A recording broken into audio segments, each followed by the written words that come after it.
Dear learners, ইনশাআল্লাহ আপনারা যদি আমার সাথে থাকেন, চ্যানেলটি সাবস্ক্রাইব করে আপনাদের করে নেন, ইনশাআল্লাহ এই চ্যানেলের মাধ্যমে আমরা সবাই খুব সহজে এবং খুব দ্রুত আরবিতে কথা বলা শিখব। দর্শক, ওয়েলকাম ব্যাক। আসসালামু আলাইকুম। কেমন আছেন? আশা করি আপনারা সকলে ভালো আছেন। আলহামদুলিল্লাহ, আমিও আল্লাহর রহমতে অনেক বেশি ভালো আছি। সকলকে পবিত্র রমজান মাসের মোবারক জানিয়ে শুরু করছি আজকের গুরুত্বপূর্ণ ক্লাসটি। দর্শক, আমি প্রতিদিন আপনাদের জন্য কিছু ছোট ছোট শব্দ দিয়েই ক্লাস তৈরি করব, কেননা আরবিতে কথা বলতে অবশ্যই আমাকে বেশি বেশি শব্দ জানতে হবে, কারণ আমরা সবাই জানি আরবিতে কথা বলতে যা শব্দের সাথে শব্দ মিলিয়ে মনের ভাব প্রকাশ করতে হয়। দর্শক, আজকে যে 10টি শব্দ এখানে আমি তুলে ধরেছি, প্রথম আমি শব্দগুলো বলে যাব, এরপর শব্দের সাথে শব্দ মিলিয়ে কিভাবে আমরা কথা বলবো। প্রথম যে শব্দটি লিখেছি সেটা হচ্ছে গুছ, মানে কাটা, কোনো কিছু কাটা, এমন অর্থে আমরা বলবো গুছ। গুছ মানে কি? কাটা।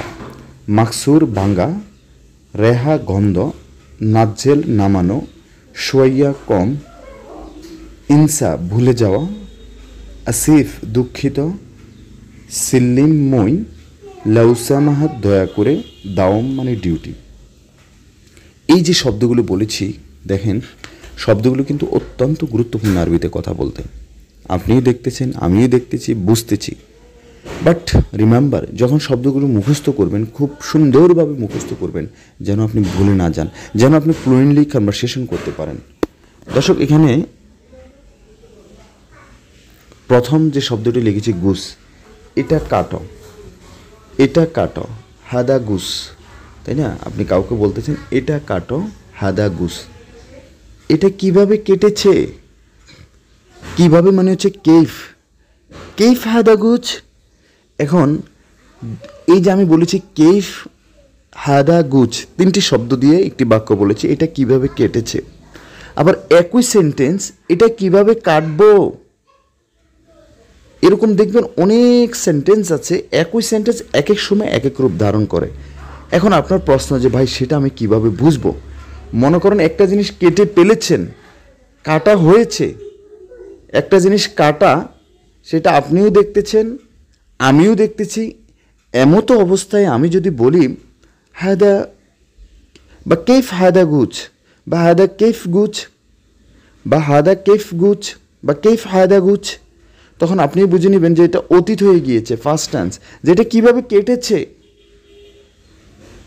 আবার কোনো একটি জিনিস আমরা কাটবো, এখনও কাটা হয় নাই, এটা যে কাটবো বা এটা যে কাটা হবে সেটা আপনিও জানেন, আমিও জানি। এমতো অবস্থায় আমি যদি বলি হাদা কেফ গুছ বা কেফ হাদা গুছ, তখন আপনিও বুঝবেন যে আমি প্রশ্ন করেছি এটা কিভাবে কাটবো, তখন that will be future tense. আশা করি আপনারা বুঝতে পেরেছেন। এরকম অনেক সেন্টেন্স আছে, একটু আসলে আমি খুব গভীর থেকে চেষ্টা করি আপনাদেরকে বোঝানোর জন্য, বাট আপনাদের চেষ্টা থাকতে হবে, সুপ্রিয় দর্শক। ওকে, ফাইন। এরপর লিখেছি মাকসুর মানে কি? ভাঙ্গা। হ্যাঁ, তো সেম কেফ মাকসুর কীভাবে ভেঙেছে, কেফ মাকসুর কীভাবে ভাঙবো।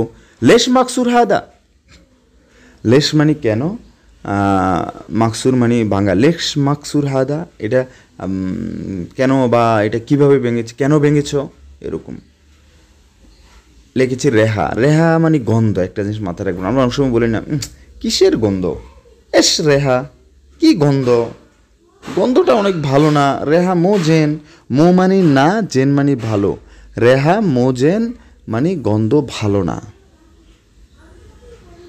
রেহা মোজেন মানে গন্ধ ভালো না। ওকে, রেহা মোজেন গন্ধ ভালো না, মো মানে না, জেন মানে ভালো, তাহলে রেহা মোজেন গন্ধ ভালো না। ওকে, যেমন আপনি কোনো একটি আতরের দোকানে গিয়েছেন, আতরকে আতরে বলে, পারফিউমকে আতর বলে, হাদা আতর রেহা মোজেন, মানে এই আতরটির গন্ধ ভালো না।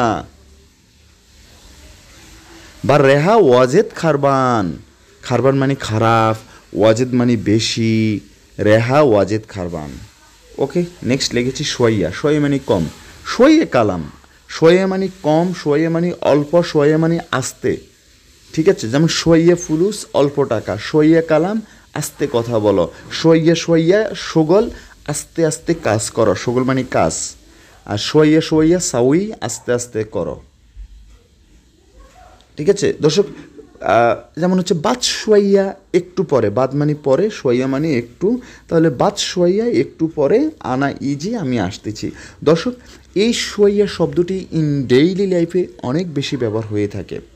ওকে ফাইন, এরপর লিখেছি যে ইনসা আমি কোনো কিছু ভুলে যাওয়া, আনা আসিফ আমি দুঃখিত, I am sorry, I forgot আমি দুঃখিত, আমি ভুলে গিয়েছি। সো আনা আসিফ, আনা ইনসা আমি ভুলে গিয়েছি। Thank you. ক্লাসটি কেমন লেগেছে অবশ্যই জানাবেন। আল্লাহ হাফেজ।